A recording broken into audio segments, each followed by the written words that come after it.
today. But we want to be clear. Our partnership is committed to action. Token changes will not be enough. For this mountain and this state to find healing, that gigantic carving must also be addressed. We can do it now, or our children will have to do it for us. For their sakes, please join us in advancing a better future for Georgia today. Thank you. Jericho Williams.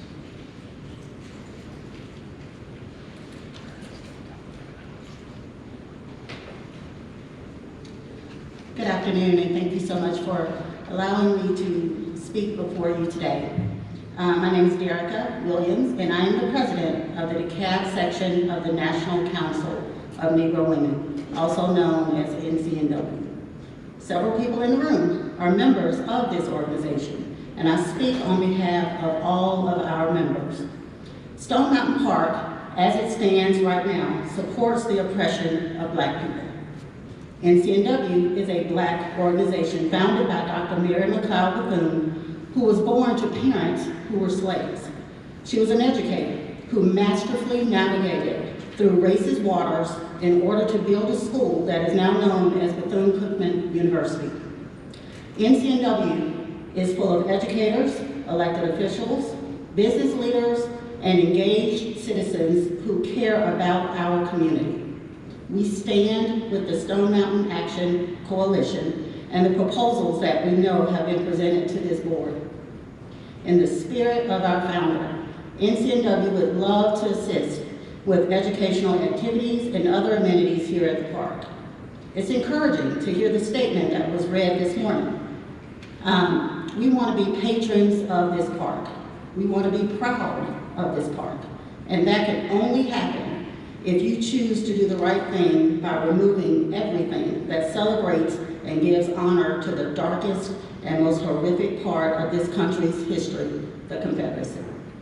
I stand before you today as the president of the DeKalb NCNW section and one of the founding members of the Stone Mountain Action Coalition. I am not just a DeKalb County citizen, but specifically a resident of Stone Mountain. Please listen to us, the community, because we know you have the power to undo what should never have been done in the first place, and that is allowing this beautiful park to be a safe haven for hatred, racism, and division. Thank you very much. Teresa Hardy.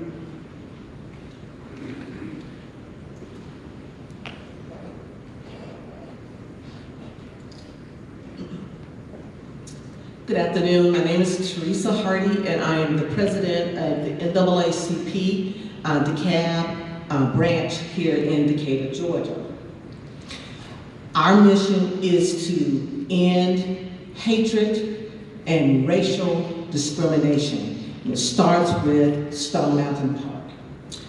In the current discourse regarding the future of the Confederate carvings at Stone Mountain Park, absolutely no consideration should be given to any compromise which proposes to maintain the park as a memorial to the Confederacy. There is an expression that says, if people knew better, they would do better. It is obvious to every American today who wishes to face the truth that the lost cause myth created and perpetrated by the United Daughters of the Confederacy is a lie. The UDC promoted this lie in Southern schools in the 19th century and would not allow textbooks that told the truth about slavery and the Civil War to be used in the schools in the South. Consequently, generations of Southern white Georgians have grown up to embrace this misguided ideology of white supremacy to the detriment of a harmonious, united, and progressive Georgia. A symbol of the state support of the white supremacy ideology is no more obvious than the Confederate memorial carved into the mountain at Stone Mountain State Park and the maintenance of the park as a memorial to the Confederacy. Here in this 21st century, it is time to delegate the park's designation as a memorial to the Confederacy to the dustbin of history. The state of Georgia should no longer be a conspirator in the perpetration of the lies about the virtues of slavery and the myth of the so-called lost cause. Now the Georgia leaders know better. It is time for them to do better. Therefore, the NAACP calls on the state of Georgia to repatriate Stone Mountain Park as an inclusive state park with an orientation to the United States.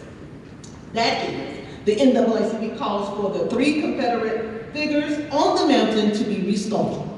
We also call for all references to the Confederacy to be eradicated. Currently, there are 3 considerations for the future of the Confederate carbon: to maintain it, to remove it, to cease maintaining it, but our option is to repurpose it.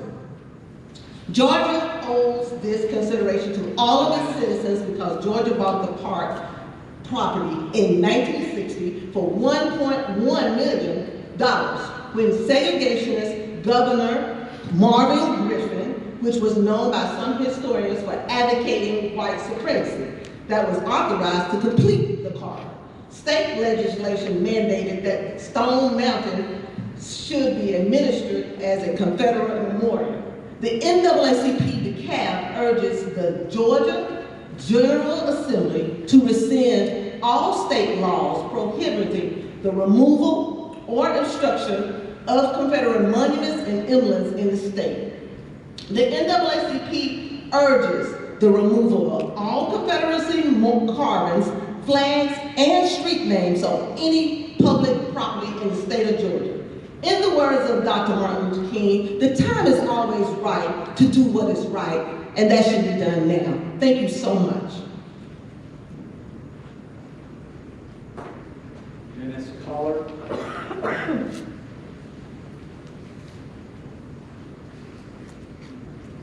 Good afternoon. Thank you for giving me the opportunity to speak today. I'm here with my colleague, Shara Sanders.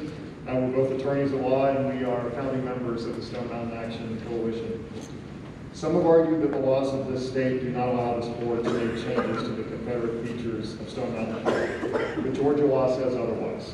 This board was created by the 1958 Stone Mountain Memorial Act. The Memorial Act declares that this board has 3 primary purposes. One of those purposes is to maintain an appropriate and suitable memorial for the Confederacy. Appropriate and suitable are powerful words the legislature selected when describing the duty and authority of this board.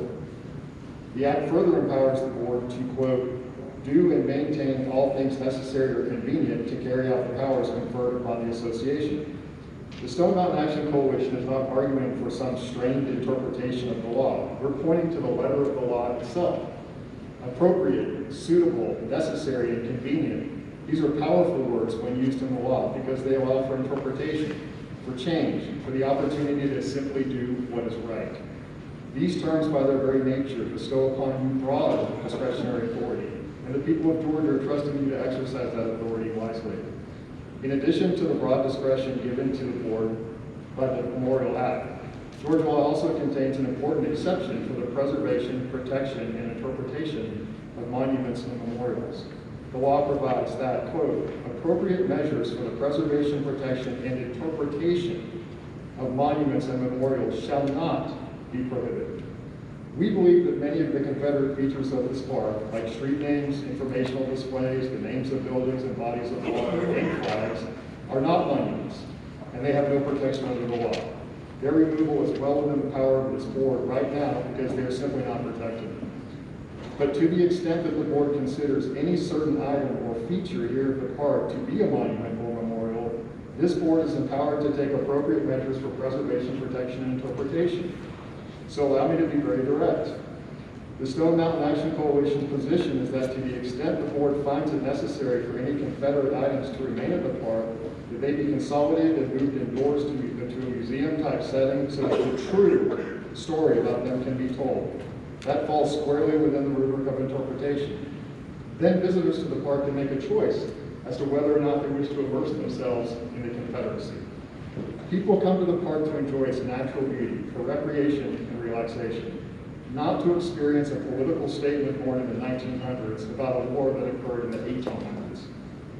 and certainly not to be reminded of the cataclysmic suffering and death that resulted from the war, or the enslavement and oppression of black people, which was the central feature of the Confederacy. Cities and counties around the state of Georgia are removing Confederate flags and monuments and placing them in locations where they are still on display, or where they can be interpreted with additional and complete information about the Civil War. The law allows you to do the same. Thank you.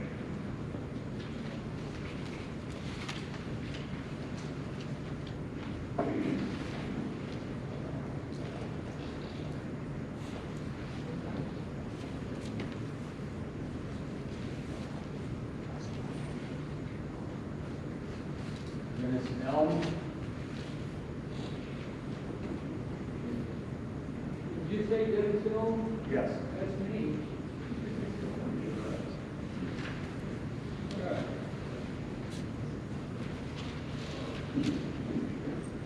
I live near this park, and I've enjoyed the beauty and the historical aspects of Georgia Stone Mountain for 36 years.